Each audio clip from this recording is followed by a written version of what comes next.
Hello, and warm good afternoon from a very, very, very, very sunny Accra.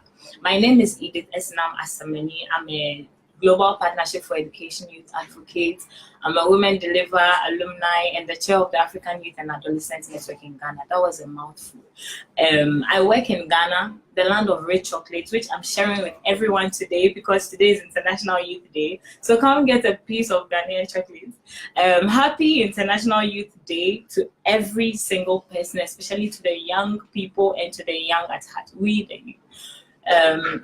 I honestly hope that this day doesn't merely end with the Twitter chats and the talks, but with some strong, massive behavior change and some mass action.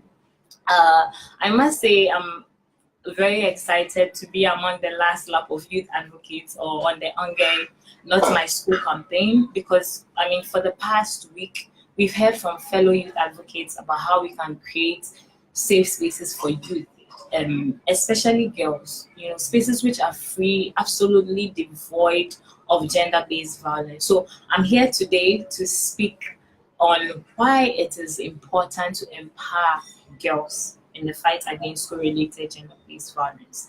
So here we go.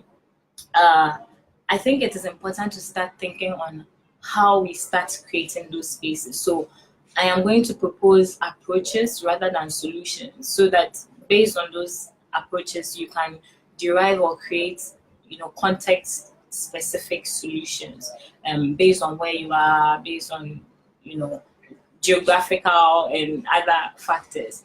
So what do we start with if we are thinking of how to empower girls in the fight against school-related gender-based violence? And I got some few notes here to help us. So first of all is to know. We need to know what school-related gender-based violence is.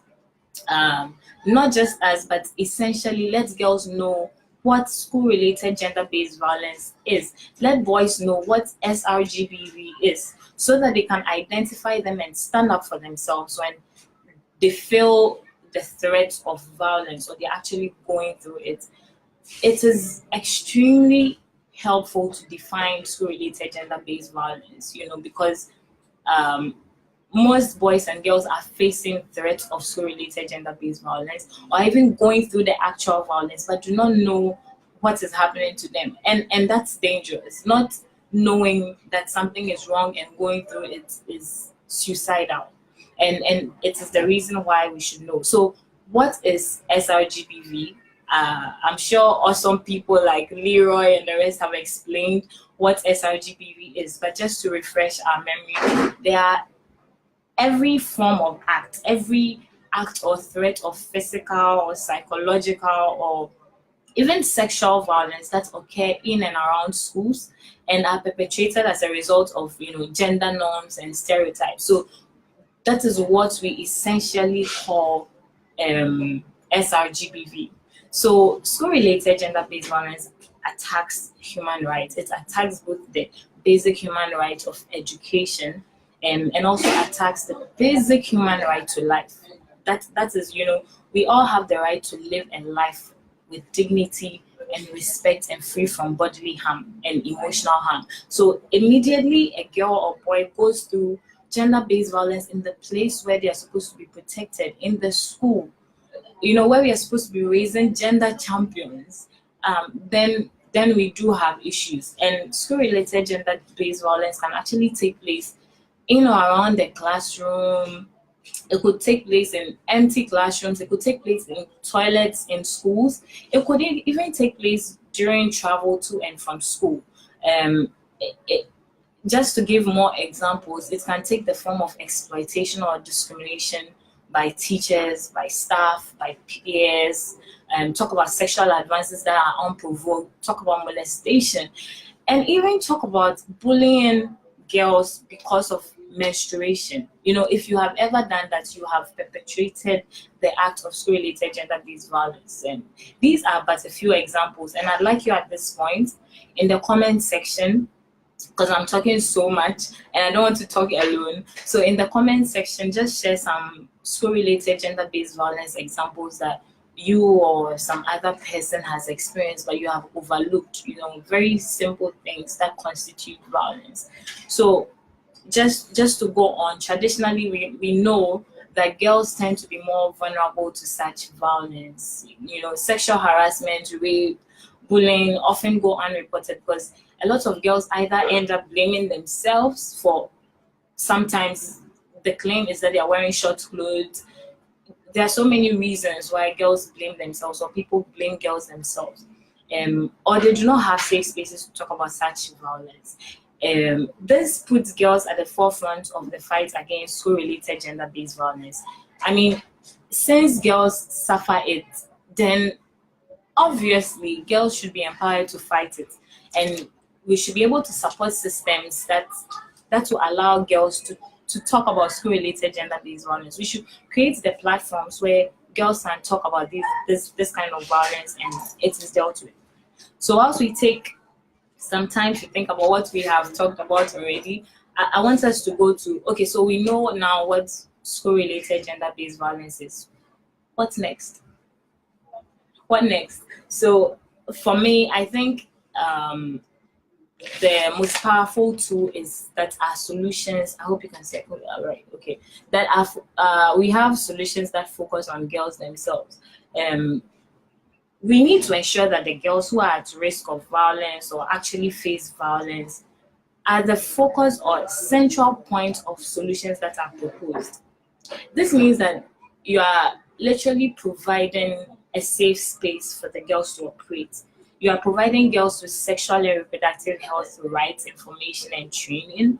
For instance, you are creating safe spaces for girls in schools to talk about violence and not be, shut down when they are talking about, or people ask them to shut up when they are complaining about some acts of violence in the school. It means, for instance, that we are providing training to teachers, to staff, and to all other students about what kinds of behavior is appropriate, which ones are inappropriate, which ones constitute school-related gender-based violence, and which ones do not. And more importantly, we need to do more comprehensive sensitization on gender, throughout the education system and all other related systems, because the reason we need to do that is that we need to remove the attitudes of discrimination and abuse, that perpetrates violence against girls. And if you want to do that, you need to focus on the systems. This means that we need to train teachers, school administrators, we need to train parents, we need to train the police to be more sensitive, and understanding of the concerns of girls who face the threat of violence or actual violence. So drum roll, we are moving on to what next we need to focus on. And it is to focus on men and boys. It is important to focus on. Recently, I put up a WhatsApp status about how difficult it was for some boys or men to come out and talk about how they've been violated sexually, especially because society has created a crybaby stance for guys who come out to report defilement and rape cases. And this is this is wrong. Human rights are human rights. Human rights are not meant for only girls or for just the section of the public. Human rights are for all humans, no matter who you are, where you come from, what you do, your status, what school you attended, whether you even attended school or not. So we need to engage or focus on men and boys because they are also vulnerable, and they can be victims to school-related gender-based violence. And they also need adequate measures to protect them. So let's not do the whole talk on just girls. And we know the reason we talk about a lot about girls because they are more vulnerable to the situation, but not entirely leaving out the fact that boys do get, they get defiled too. Boys go through this too, and whatever measures we propose must also protect boys. Two, we need to focus on men and boys also because they need to become partners in the fight against SRGBV. We can't end it alone. We need to address those traditional ideas of masculinity, those ideas that affect men's attitude towards women and girls and can lead to school-related gender-based violence. So the next in terms of who we should focus on. Oh wait, you can see this. Yeah. So we need to focus on teachers and school staff, and this is supposed to be a school I have drawn. This is my most artistic feature of, of a school. So we need definitely to focus on teachers and school staff, because these are the first point of contact for anybody in school. If you're a girl in school, you're a boy in school, apart from your peers, your teachers are supposed to be there for you. You know, teachers and other staff, cleaners, the gardeners, teachers and other school staff need to be given training on how to support girls and boys who go through school-related gender-based violence. And additionally, and this is at the core of my heart, when teachers and school staff practice school-related gender-based violence, they need to be brought to book. The toughest measures should be brought against them, should be taken against them. It is just not right. It's just not enough for teachers to be transferred from one school to another just because they've perpetrated violence and they want to stop the violence in one school, but they move the teacher to another school. And it continues in the other school. This is absolutely wrong. And these are some of the things that we as advocates can speak about. We need to speak against things like this. I know there's a strong coalition, for instance, in Ghana that is speaking against things like this, and it's getting some attention.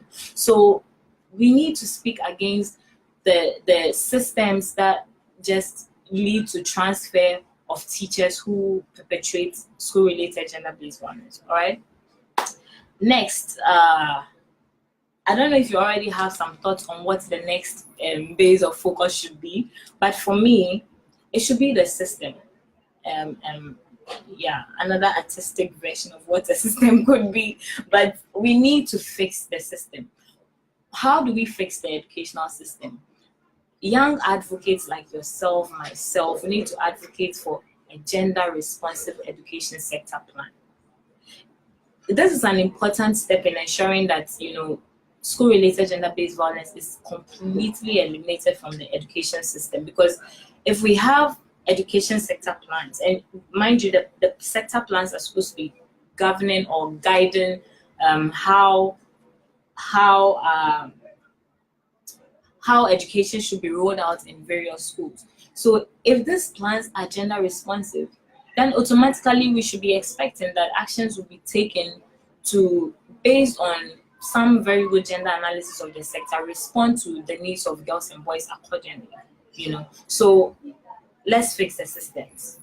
Let's fix teachers, and you know, let's make sure that we engage teachers and staff of schools. Let's make sure we engage the men and boys. Let's make sure that we engage, especially ensure that the girls are the center of the solutions. Now, what is my final thought on this?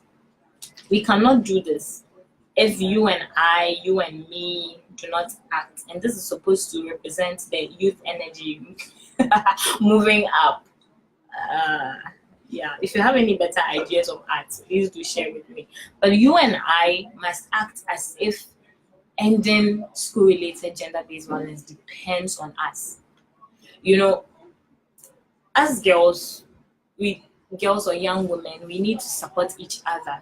We can ensure that, you know, we stand up to bullying and harassment together. We can listen to each other and support anyone who wants to report any incident of school-related gender-based violence to school authorities, to police, to trusted adults, to trusted peers.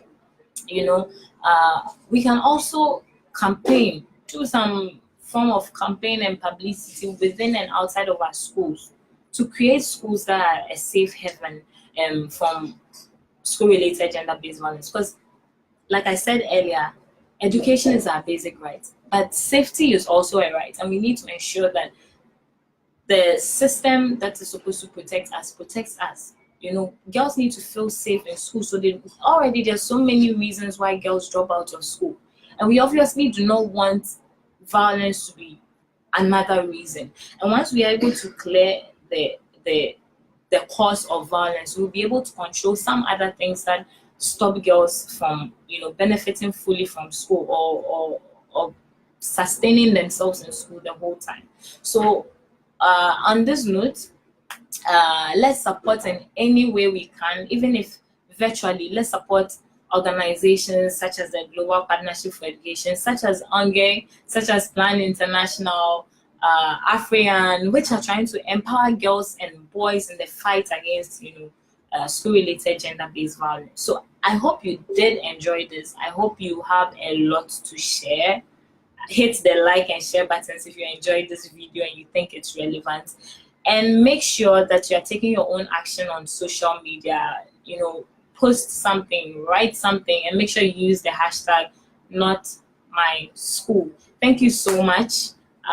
Accra is really hot. As you can see, I am sweating. I need to go take some children. So thank you for joining me, and I hope to share some more information and learn from you. So bye.